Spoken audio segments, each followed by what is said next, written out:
Bonjour et bienvenue sur la chaîne Expansion du réel. Dans cette vidéo, nous allons parler d'une thérapie créée par Pascal et Marc Polizzi, l'E-thérapie.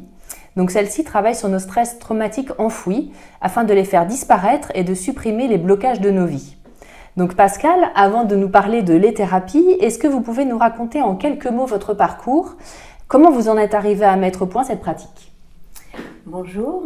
Alors effectivement, je suis thérapeute depuis environ 15 ans. Auparavant, j'étais chirurgien dentiste pendant 20 ans. Donc j'ai exercé 10 ans de la dentisterie classique. Et puis là, j'ai été confrontée à des cas de personnes où on n'avait aucune réponse par rapport à leur douleur. Et donc j'ai commencé à découvrir l'énergétique et puis l'émotionnel qui pouvait être logé derrière un problème dentaire. Donc j'ai fait des formations et j'ai fait donc 10 ans de dentisterie holistique. Ensuite, en 2002, j'ai rencontré Marc, qui est devenu mon mari, qui lui était agrégé de Normal Sup en génie mécanique. Lui avait déjà commencé à créer sa méthode. Lui a une approche plutôt taoïste, un non-duel, et avait commencé même à l'enseigner à d'autres thérapeutes. Et donc quand on s'est rencontrés, on a fait une synthèse de nos deux approches, de tout ce qu'on avait appris, et on a créé le mouvement E-thérapie. Et alors, qu'est-ce que vous y avez appris pendant ces années entre la dentisterie et ce que vous faites aujourd'hui? Quelles étaient les techniques que vous aviez apprises? Quelle formation avez-vous faite? J'ai appris de l'acupuncture, de l'homéopathie. J'ai également, donc là, c'était le travail tout sur l'énergétique. Et puis ensuite, j'ai approfondi grâce à la kinésiologie qui m'a permis de travailler tout ce qui était émotionnel et le décodage, la notion de décodage, qu'est-ce que la dent vient nous dire à travers son symptôme. Et ensuite, vous êtes sorti des dents, entre guillemets, pour l'appliquer à tout le corps. Voilà, exactement. Quand j'ai rencontré Marc, donc on a mis au point les thérapies. Et là, à ce moment-là, j'ai effectivement laissé la dentisterie, toute la partie technique, fauteuil, pour ne me consacrer que au rendez-vous en individuel et sur effectivement le décodage des problèmes, des problématiques et les corrections énergétiques. D'accord. Alors, on va rentrer un peu plus dans le vif du sujet. Donc, qu'est-ce que l'E-thérapie? Et déjà, qu'est-ce que signifie ce mot? Alors, l'E-thérapie, c'est un mot en deux parties. La première, c'est le mot éther. Le mot éther va faire référence à ce qu'on appelle aujourd'hui le champ quantique. Le quantique, c'est un champ d'information. L'éther, c'est le quantique. En hindouisme, dans la littérature, on va trouver par exemple le même mot, les mémoires akashiques. Ça veut dire la même chose. Les égrégores, ça fait référence également au quantique. En alchimie, c'est ce qu'on appelle le cinquième élément. Donc l'éther regroupe toutes ces notions-là. Et puis pi, c'est parce qu'en thérapie, pour faire les corrections énergétiques, on utilise des codes qui sont à base de géométrie sacrée. Et pi, c'est un nombre transcendantal, il est infini et il fait référence au cercle. Voilà pourquoi on a couplé les deux mots et ça donnait thérapie. Et alors comment ça fonctionne cette thérapie Oui, comment ça fonctionne? Alors, c'est une approche qui est déjà holistique. Alors, holistique, c'est un mot grec qui vient du grec et qui signifie en entier. C'est-à-dire qu'on considère la personne, l'être humain dans son ensemble, dans ses 4 dimensions. Donc, le plan physique, le plan émotionnel énergétique, le plan mental et le plan spirituel. Donc, quand une personne vient nous consulter, derrière une de sa difficulté, son symptôme, son mal-être, on considère que ça peut être aussi bien une émotion, qu'une croyance, une peur, une limite, ou un problème également métaphysique qui peut être à la source de ce mal-être. Donc on tient compte que toute personne, elle a effectivement, peut avoir des problèmes existentiels. Donc on inclut la dimension spirituelle. C'est pour ça qu'en thérapie, il y a une approche qu'on appelle transpersonnelle, où on va travailler sur ce besoin de dépassement de soi. Ensuite, on va évidemment chercher quelle est la cause du problème, c'est-à-dire qu'on ne va pas aller directement dans la solution, mais on part du principe que si la personne elle a un blocage, un symptôme, c'est que le cerveau, ça a été la meilleure des stratégies qu'il a trouvées par rapport à un stress. Donc il faut absolument comprendre pourquoi le cerveau estime que c'est une bonne solution avant de pouvoir lui proposer de mettre en place autre chose. Donc c'est pour ça qu'on va faire ce qu'on appelle un décodage, on va interpréter, chercher à comprendre ce que l'inconscient, ce qui se passe au niveau de l'inconscient derrière ce symptôme. Ensuite, en éthérapie, moi, c'est une approche taoïste, un non-duel. Donc, en éthérapie, on part du principe que rien n'est vrai, rien n'est faux. Il n'y a pas de bien, il n'y a pas de mal. Et c'est vraiment qu'est-ce qui est juste, ici et maintenant, dans ce contexte.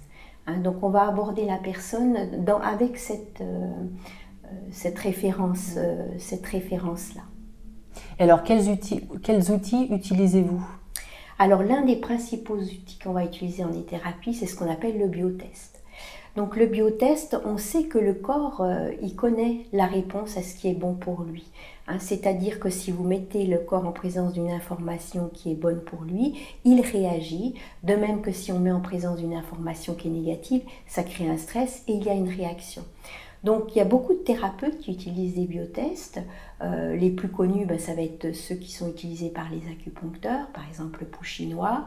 Ceux qui sont utilisés par les ostéopathes, c'est le MRP, le mouvement respiratoire crânien. C'est-à-dire que, par exemple, quand le corps veut dire oui, le crâne s'expanse. Quand c'est non, il se rétracte. Vous avez également en kinésiologie, eux utilisent un test musculaire.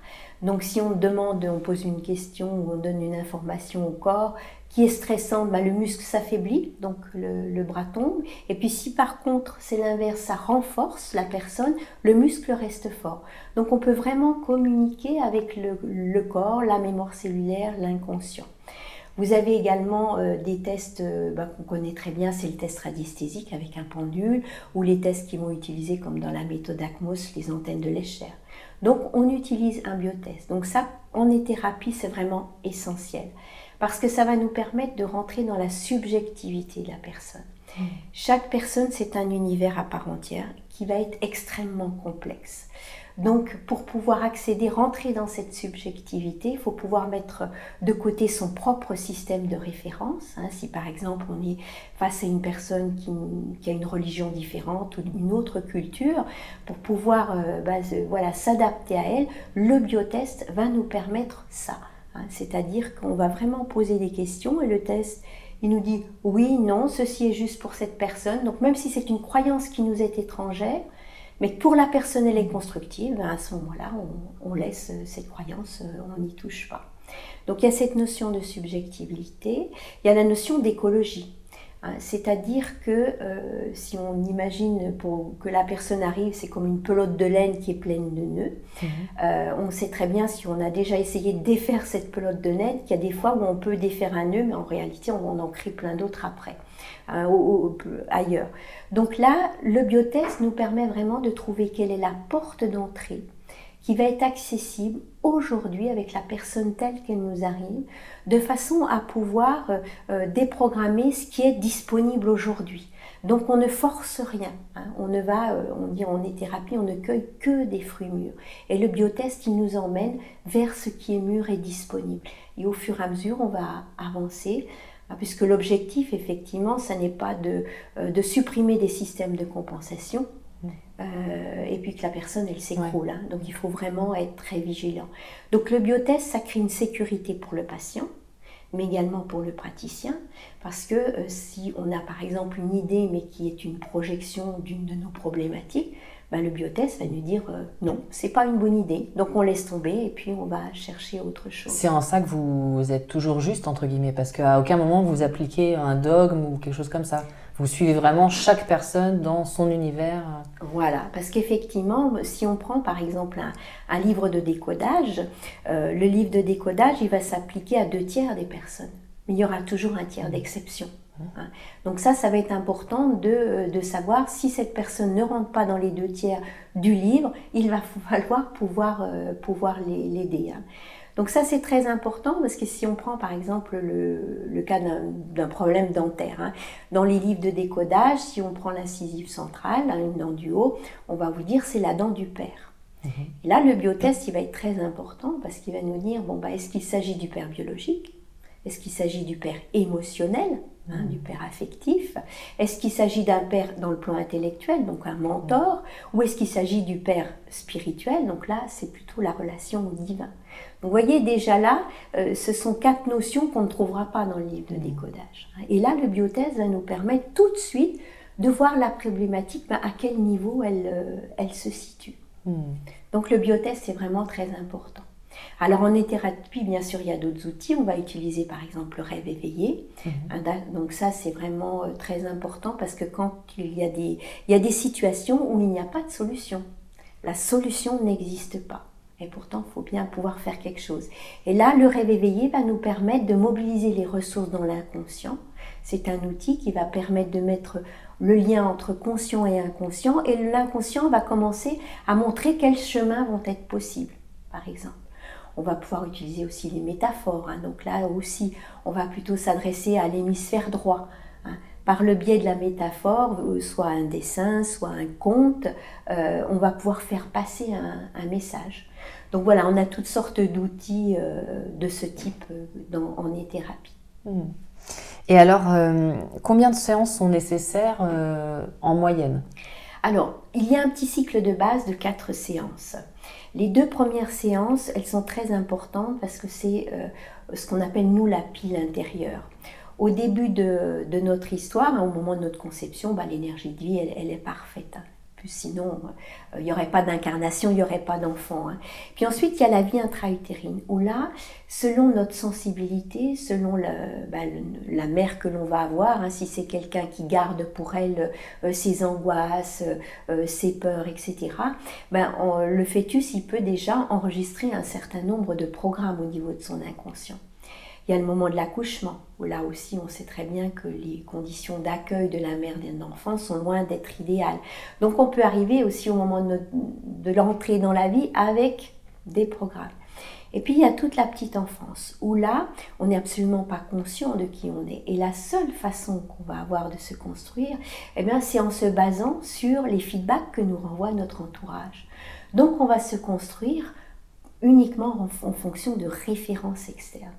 Ce qui fait qu'une fois que devenu adulte, alors heureusement il y a un certain nombre de domaines où il n'y a pas de problème, ce que l'entourage nous a renvoyé correspond à nous, donc on n'est pas en stress. Mais il y a malheureusement beaucoup de domaines où là, ce que nous a renvoyé l'entourage, ça va être ses propres projections, ses peurs, ses croyances. Et donc on va arriver dans notre vie d'adulte avec des domaines où on va essayer d'agir comme papa ou maman aurait fait, et puis évidemment ça ne marche pas. Et c'est là où il va y avoir du stress.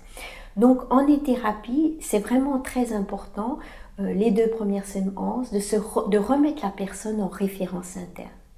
Donc on peut prendre l'image d'une pile intérieure, on va reconnecter la personne à son pôle plus, à son pôle moins, pour qu'elle puisse rayonner qui elle est. C'est également une autre image, la notion du Tao originel, pour ceux qui connaissent l'énergie du yin et du yang. Donc on va travailler sur la première polarité, la polarité yang qui est celle qui va installer de la sécurité intérieure. Et puis dans un deuxième temps, on fera la polarité yin qui est plutôt celle de l'accueil, du ressenti, la notion de si. Une fois que ça s'est mis en place, la 3e séance, l'autre partie énergétique de nous qui reste encore en référence externe, c'est l'enfant intérieur. Et là, l'énergie de l'enfant intérieur, c'est très important parce que c'est l'énergie de la créativité, de l'enthousiasme, de la joie de vivre. C'est l'enfant qui ose sortir du cadre. Comme il n'a pas de préjugés, il sort du cadre. Et quand on a besoin d'innover, c'est cette énergie-là dont on va avoir besoin. Si l'énergie de l'enfant intérieur est bloquée dans le passé, parce que l'enfant est toujours dans l'attente de la reconnaissance de papa ou qu'il a un besoin non satisfait, c'est de l'énergie qui n'est pas disponible, qu'on ne peut pas projeter sur notre futur. Donc le travail avec l'enfant intérieur, remettre à nouveau l'enfant intérieur en référence interne. Donc ça, c'est rendu possible parce qu'on a un père et une mère intérieure, puisqu'on a remis ce yin et ce yang en référence interne, on va pouvoir remettre l'enfant intérieur également en référence interne. Et puis la 4e séance, là on va aller voir la relation à l'autre. Une fois qu'on a installé en interne tout ce qui est notre base, on va pouvoir travailler le couple. Qu'est-ce que c'est que le couple? Ou alors la relation aux autres, le professionnel. Puis après, une fois que ça c'est en place, on peut continuer à travailler en thérapie, mais à ce moment-là, le patient va apporter la matière. C'est lui qui vient avec de la matière et qui va nous dire, bon voilà, j'ai des difficultés relationnelles avec mon fils, je n'arrive pas, etc. Et là, on va pouvoir travailler, mais vous voyez, par rapport à des points beaucoup plus précis de la vie de la personne.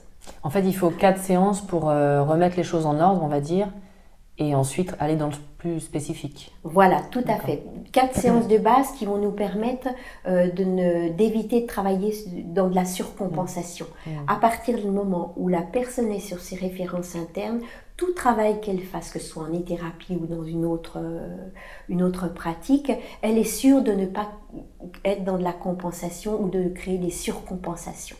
Donc elle va vraiment pouvoir faire un travail de fond à partir de qui elle est.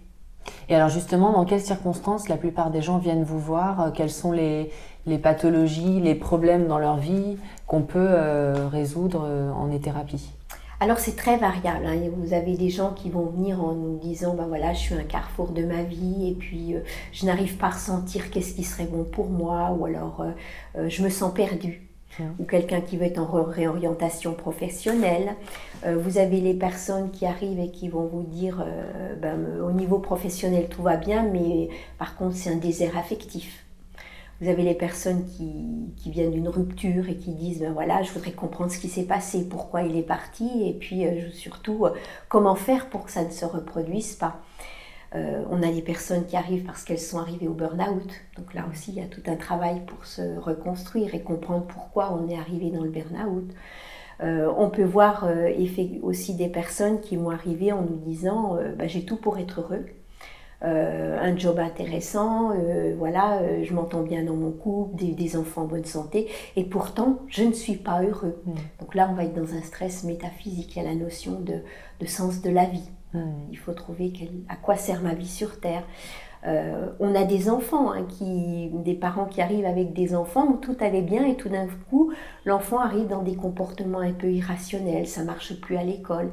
Et là aussi on peut avoir des enfants qui sont face à des besoins de répondre à des questions métaphysiques. Donc on va évidemment aider ces enfants-là.